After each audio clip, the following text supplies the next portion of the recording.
peninsula mga kababayan. May dalang tangke yan, tarantado na yan, kasama ang mga tropa niyang sundalo. Pagdating ng mga pulis at sundalo, sumuko rin kaagad. At hindi nakakahiyang sumuko kasi mas marami yung tumating. Pero ang nakakahiya, Trillanes, naihi ka sa pantalon!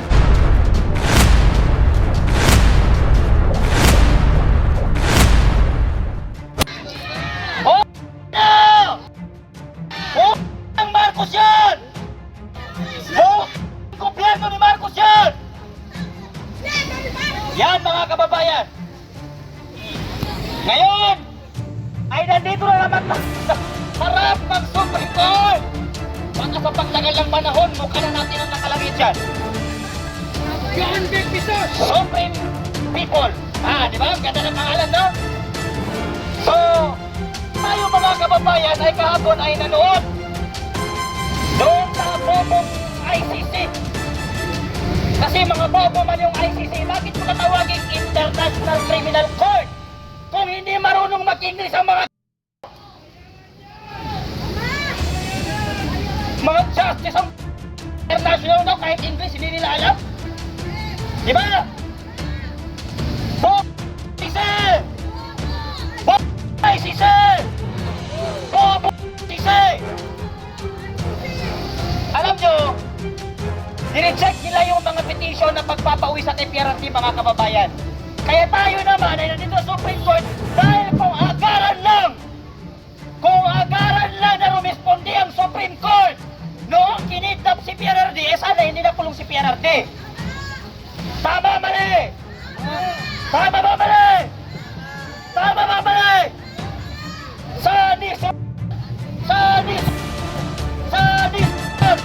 Yang si Trillanes mga kababayan, lumabas na naman si Trillanes kasi pinatawag siya nung mga kasman sa House of Representatives. Yung mga vlogger, mga kababaya, ano kayo, mga tawag dyan? Maban kayo. Ma-restrict kasi kayo, magmumura ako ngayon. Marami akong murang nakanda kay Trillanes na a**on. Yang si Trillanes mga kababayan, nagmamalinis. Yan yung tarantalo na in-effect nila ang Manila Hotel, Manila Peninsula mga kababayan. May dalang tangke yan, tarantado, kasama ang mga tropa niyang sundalo.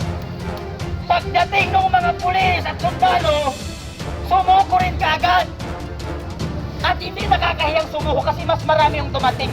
Pero ang nakakahiya, Trillanes, naihi ka sa pantalon! Naihi si Trillanes sa pantalon kasi bayot! Hindi nga niya subukan makipagbarilan sa mga rebelde ang promote na tatatay na eh. Walang po Trillanes, tapos tumakbong mayor sa Caloocan, hindi siya kilala mga Tagalog-Caloocan! Walang bumoto sa kalsada, nag-escape ang... Tapos ngayon, nagmamalinis si Trillanes, may dalang mga ebidensya kontra sa Duterte pati sa anak niyang si BP Saragat. Baka nakakalimutan mo, Trillanes, isa ka sa senator na may pinakamaraming ninakaw sa Senate noong panahon mo. Umabot ng 86 billion ang ginastos mo sa loob ng 2 buwan. Ang talino ng bayot na yan.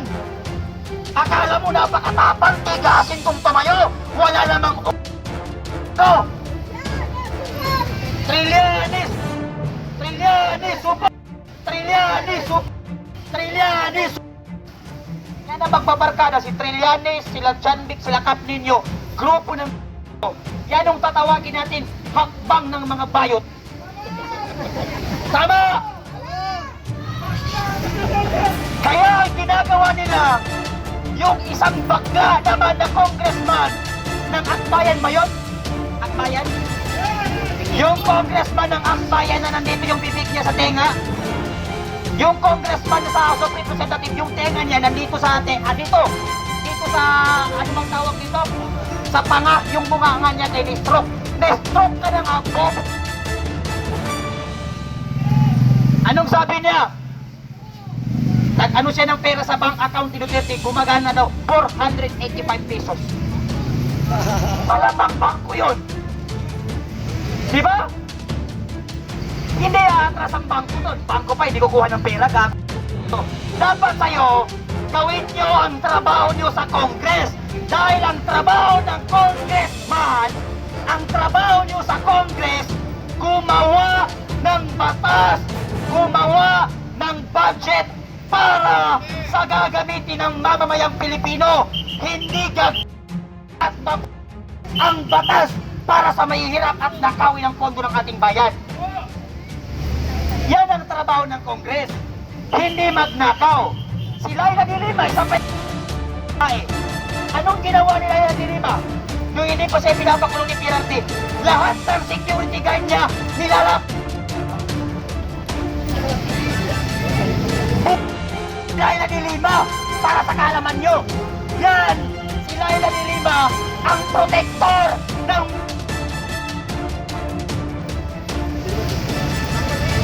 si Laila de Lima at yan si Trillanes, maraming mga negosyo. Dahil lahat ng mga negosyante nung senatoriang tarantang, sinisingil niya ng buwis. Kaya magtropa yan si Laila de Lima.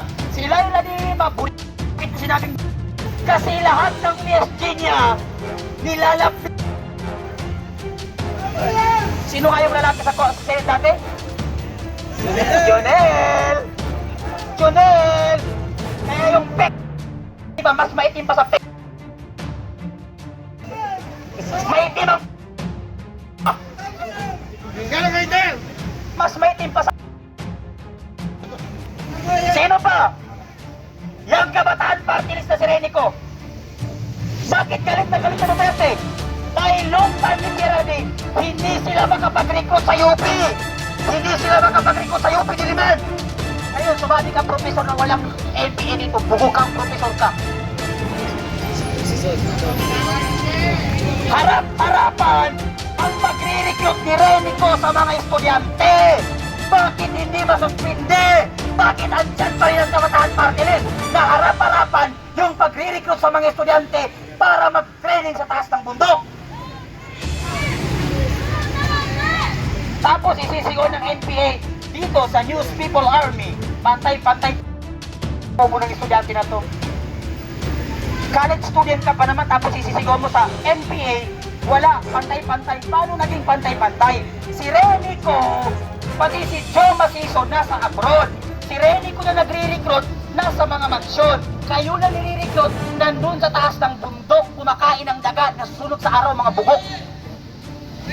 Kaya pag ang estudyante sumama sa kabataan party list, pati sa mga NPA, bugok yan.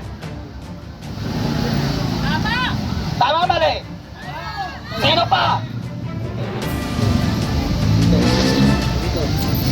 Si Terry Ridon pa. Bakit galit na galit kay PRRD si Terry Ridon? Kasi nung time ni PRRD, pinaalis si Terry Ridon sa Presidential Commission. Tama ng ano no? Pinaalis siya kasi pumupunta ng abroad gamit ang pera ng taong bayan. Gamit ang pera ng gobyerno, kaya tinanggal siya. Ngayon, gumaganti si Koke. Ang laki ng ilong mong buhaya ka, Terry Ridon. Yung pipi mo, mas makapal pa sa hollow block ng flood control. Kaya yung mga congressman na anti-Duterte, tingnan nyo, ano ang napala ng Pilipino? Ano ang napala ng ating bansa sa kaka-anti-Duterte natin? Ano? Nandyan na yung mga estudyanteng pinagpapapatay. Andyan na yung mga estudyanteng pinagre-rape. Andyan na yung mga hold-upper. Andyan na yung mga pusher. Kahit 15 years old na bata, 9 years old, nagra-rugby. Yan ang napala ninyo, kaka-anti-Duterte ninyo. Sabi ng kakamping, ayoko sa Duterte, mamamati tao. Wala kaming pakialam.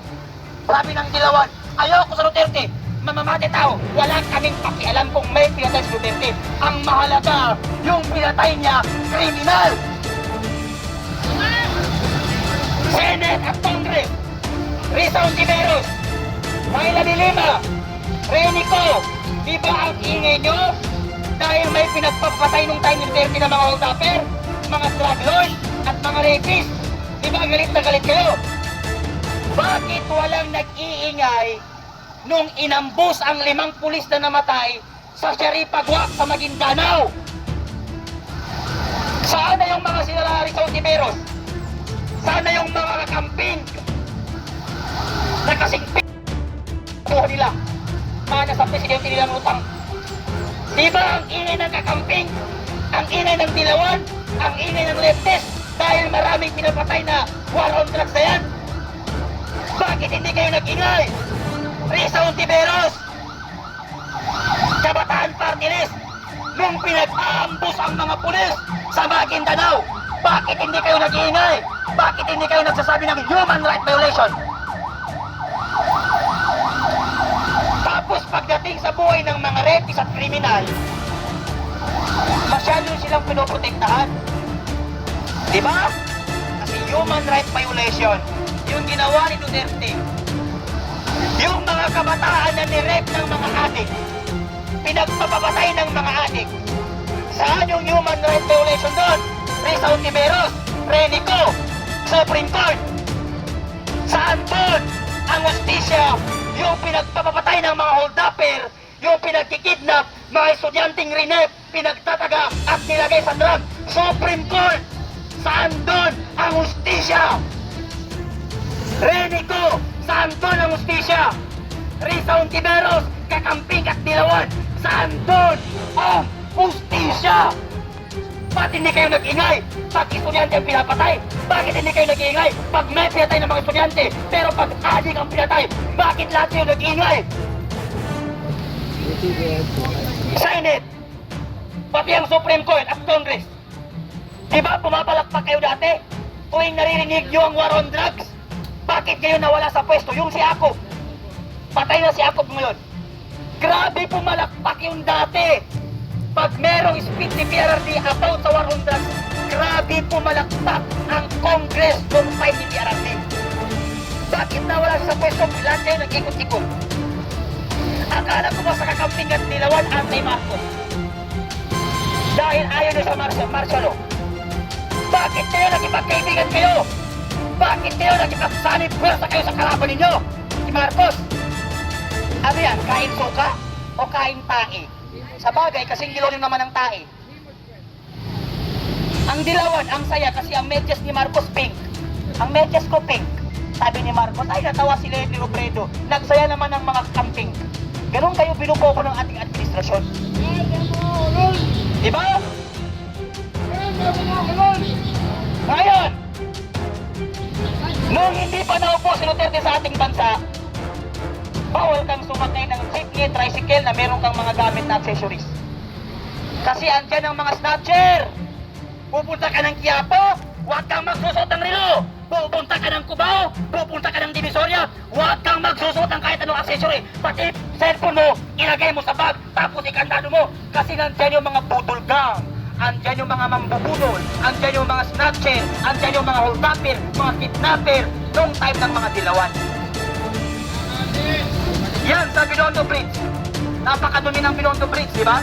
Yung mga diaper nandyan. Pero din dyan sa Manila Bay.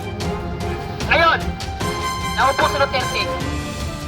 Yung mga estudyante natin na hindi nakakapaglakad ng alas 8 ng gabi dahil andyan ang mga rapist, ang mga adik. Nakakapaglakad kayo ng 10 oras ng gabi nang walang gumagalaw sa inyo. Kahit yung mga adik hindi lumalabas dahil takot matukmang. Hindi ba alam ng mga estudyante yan kung bakit ginawa ang war on drugs? Kaya ginawa ni PRRD ang war on drugs hindi para sa kitatay mo, hindi para kitito mo, kilolo mo, para sa'yo. Kasi kung hindi ginawa ang war on drugs, automatic yan. Next generation, pati mga estudyante, addict na yan. Sana maisip ng mga estudyante yan. Kaya binuo ang war on drugs para iligtas tayo na kabataan, ilayo tayo sa krimen at pagiging adik. Kasi alam natin nung panahon ng mga Dilawan, may mga palengke ng shabu. Di ba? May mga tindahan ng shabu na parang palengke na hindi tinatago. Alam niya ng mga pulis natin. Marami rin sa kanilang gumamit dati. Yung pinatapon natin sa Basilan. Di ba? Oh, ano pa? Yung mga ginawa ni Duterte, yung nakikipagtalo ng mga estudyante. Ayaw namin ni Duterte kasi wala nagawang proyekto. Gusto namin si Bam Aquino. Kaya nag-top 1, kaya nag-2 yan, nag-top 2, no?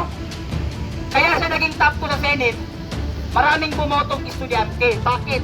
Dahil sa libreng kolehiyo, libreng edukasyon. Para sa mga estudyante, para kaalaman ninyo, mag-research kayo. Hindi si Bam Aquino ang principal author ng libreng kolehiyo. Si Ralph Recto na bugok na ngayon. Yan ang principal author ng libreng kolehiyo. Nung panahon ni Meriam Defensor, isinulong ang libreng kolehiyo. Hindi pinilmahan ng kalbong si Noynoy Aquino. Anong sabi niya?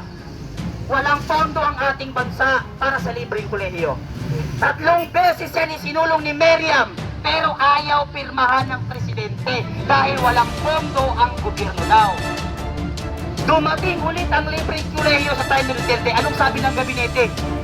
Huwag pirmahan dahil walang budget ang gobyerno. Anong sabi ni Duterte? Wala akong pakialam kung walang pondo ang gobyerno. Basta para sa estudyante, pipirmahan ko. Kaya nagkaroon ng libreng kolehiyo sa ating bansa, mga bugok na estudyante.